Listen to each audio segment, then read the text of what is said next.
So जय शम्भु। यो चाहिँ एउटा लभ रिडिङ हो आजको चाहिँ है। सो पहिलो कार्ड चाहिँ यहाँ क्विन अफ वान्ड्स छ। क्विन अफ वान्ड्स भनेको चाहिँ हजुर एकदमै कन्फिडेन्ट होइन, एकदमै प्यासनेट एनर्जीमा हुनुहुन्छ अहिले होइन। यो टाइम चाहिँ नयाँ लभको लागि हुन्छ नि, अप्रोच गर्नलाई अथवा कसैले अप्रोच गर्दैछ भने एक्सेप्ट गर्नलाई एकदमै राम्रो टाइम हो। एकदम कन्फिडेन्ट हुनुहुन्छ हजुर होइन, आफ्नो एनर्जीमा है। यो चाहिँ हजुरको एनर्जी भयो। यो क्विन अफ वान्ड्स भनेको चाहिँ फिमेलको है, फेमिनाइनको एनर्जी भयो। यस्तो खालको कार्ड छ है क्विन अफ वान्ड्सको चाहिँ।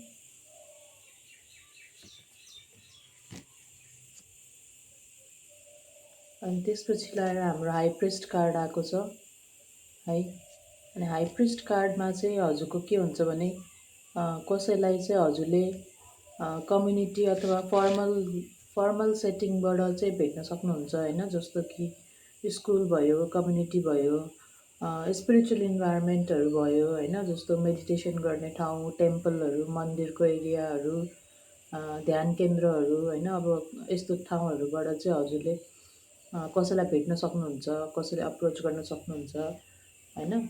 अनि त्यसपछि लाएर जसलाई भेट्नु भए पनि उहाँहरूको चाहिँ एकदमै लङ टर्म कमिटमेन्ट ओरिएन्टेड खालको मान्छे हुन्छ, सर्ट टर्म भन्दा पनि। हाई प्रिस्ट कार्डले चाहिँ त्यही देखाउँछ होइन। एकदमै राम्रो प्यासनेट एनर्जी भएको भनेर देखाउँछ है। अनि त्यसपछि पेज अफ कप्स आएको छ है। पेज अफ कप्सले चाहिँ हजुरको एकदमै फ्लर्टी खालको होइन, तर एकदमै स्विट मेसेजेसहरू पठाउने, कम्प्लिमेन्टहरू दिने भनेर भन्छ। एकदमै भेरी क्रिएटिभ पर्सन भन्छ है। यो पेज अफ कप्सलाई चाहिँ एकदमै क्रिएटिभ भनेर पनि भन्छ। त्यसपछि लाएर अर्को कार्ड छ एम्पररको कार्ड छ। सो एम्पररको कार्ड भनेको एकदमै मच्योर खालको म्यान हो होइन। मच्योर, स्टेबल होइन, अनि अलरेडी इस्टाब्लिस्ड भइसकेको खालको म्यान हो है। अनि यो मान्छेको पनि एकदमै लङ टर्म कमिटमेन्ट नै जान्छ उसको पनि। सर्ट टर्म भन्दा पनि लङ टर्म कमिटमेन्ट ओरिएन्टेड खालको मान्छे हो होइन। त्यो एम्पररले पनि यही भन्छ है।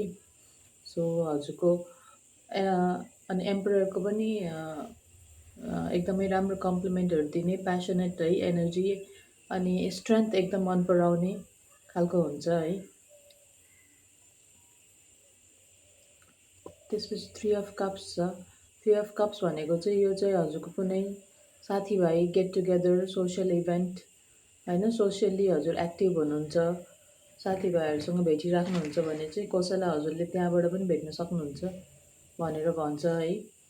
अनि सोसियल्ली चाहिँ एक्टिभ रहनुहोस् पनि भन्छ यो कार्डले चाहिँ होइन, यदि तपाईँलाई सोसियल्ली एक्टिभ हुनुहुन्न भने है। अनि त्यसपछि कसैको कुनै फ्रेन्डसिप छ हजुरको भने चाहिँ त्यो चाहिँ अर्को फ्रेन्डसिपभन्दा नेक्स्ट लेभलमा पनि जान सक्छ पनि भन्छ है यो कार्डले चाहिँ। अनि त्यसपछि डेथ कार्ड आएको छ। सो डेथ कार्ड भनेको चाहिँ ट्रान्सफर्मेसनको कार्ड हो होइन। यसले चाहिँ हजुरले आफ्नो पुरानो कुनै ब्यागेजहरू छ, इमोसनल ब्यागेजहरू छ भने चाहिँ त्यो चाहिँ रिलिज गर्दै हुनुहुन्छ भनेर बुझिन्छ होइन। ओल्ड रिलेसनसिप्सको प्याटर्नहरू हजुरको जस्तो कुनै प्याटर्न थियो भने त्यो प्याटर्न पनि अहिले चाहिँ एन्ड हुँदैछ, प्याटर्नहरू एन्डिङ हुँदैछ भनेर भन्छ होइन। अनि त्यसपछि नयाँ अनि मच्योर हजुरको चाहिँ एकदमै यहाँ मच्योर खालको लभ आउँदैछ भनेर देखिन्छ है। So new and mature love चाहिँ हजुरको लाइफमा आउँदैछ होइन। अनि हजुरको आफ्नो पर्सनल ट्रान्सफर्मेसनले गरेर पनि हजुर एकदमै म्याग्नेटिक, एकदम ब्युटिफुल देखिनु भएको छ अहिले होइन। सो त्यसले गरेर एकदमै मच्योर लभहरू चाहिँ एट्र्याक्ट पनि गर्दै हुनुहुन्छ हजुर आफैले पनि है। अनि त्यसपछि लास्टमा एस अफ वान्ड्स आएको छ। लभको लागि यो पनि कार्ड एकदम राम्रो हो होइन। सो यसले चाहिँ नयाँ न्यू रोमान्टिक अपर्च्युनिटी आउँदैछ, अप्रोच हुँदैछ भनेर भन्छ होइन। अनि एकदमै स्ट्रङ फिजिकल र केमिकल होइन, केमिस्ट्री सरी, फिजिकल एट्र्याक्सन अनि केमिस्ट्री चाहिँ हजुरको एकदमै स्ट्रङ हुन्छ भनेर भन्छ है। सो कनेक्सन चाहिँ हजुरको क्विक भएको जस्तो लाग्छ, तर हजुरलाई सुरुदेखि नै एकदमै एक्साइटिङ लाग्न सक्छ होइन यो रिलेसनसिप। अनि तपाईँको यसलाई चाहिँ हजुरको अब कोही पनि एकदमै आउँदै हुनुहुन्छ भने be open, do not hold back भनेर भन्छ है। सो मैले हजुरको लागि जम्मा 7वटा कार्ड निकालेको थिएँ होइन। अहिले म हजुरलाई यो लास्टमा देखाइदिन्छु स्प्रेड है।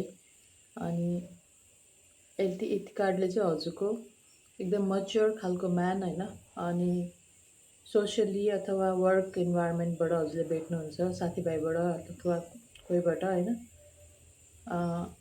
एकदमै स्ट्रङ फिजिकल र केमिस्ट्री छ, फिजिकल एट्र्याक्सन र केमिस्ट्री भएको रिलेसनसिप हुन्छ है भनेर भन्छ है।